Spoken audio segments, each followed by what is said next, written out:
My mom told me a story. She said that one day when I was around 2 to 3 years old, I can't remember. It could have been younger, possibly, but she said her and my dad woke up and they didn't know where I was, and then, they went and checked in the backyard, and I had like a wiffle ball bat and a wiffle ball. So, as far as I know, that was the first experience I had with baseball.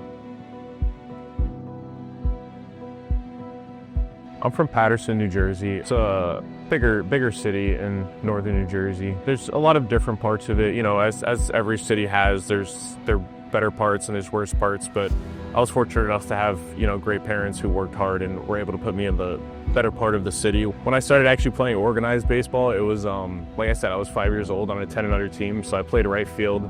I batted last, but, I did my part, my due diligence, and, one day I chose to get on the mound and pitch. Or they chose to put me into pitch, and ever since that day, I've just been doing both. Favorite team memory, I would say, was probably winning a county championship. My school hasn't done that since the year I was born, which was 2004, so it was nice to be able to, be there for the time that it was done.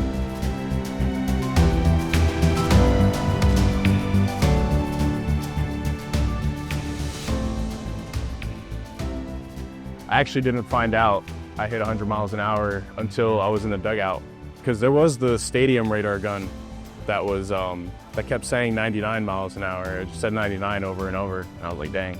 And then I got into the dugout, and they were like, yeah, you did hit 100, and it was like on like official radar guns, and if you go to like TrackMan or Rapsodo or whatever it says like 100.0, and that was, yeah, pretty cool to see.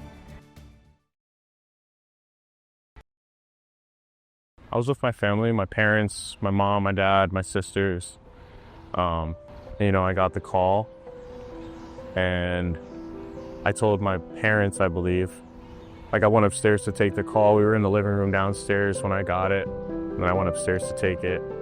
And, they came upstairs and waited outside my parents, and, I told them, I was like, I'm going to be a Chicago Cub, and, we all sat and cried together for a little while.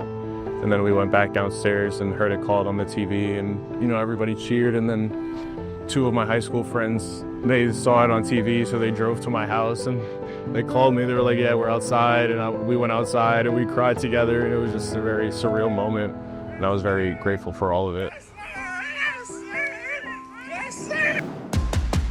Swing and a miss. There's a breaking ball in there called strike. Looked at, strike three. And he puts him down, a check swing. Mulé on 3 pitches. I've always just wanted to be a professional baseball player, whatever way that may be. If I have to be a pinch runner, if I have to be a DH, if I have to be a guy that comes in and throws one out, then that's what the case is going to be. But, I love the game of baseball. I want to play every day. I would if I could. But I plan to stay around it for a long time in any way I can. And I just plan on helping, pass on what I've learned to the ones that come after me. Ultimately, I didn't know what the outcome was going to be come draft day, but, I'm very grateful for the opportunity I was given. And to this day, I wouldn't have it any other way, you know what I mean? There wasn't any other team I would rather be on.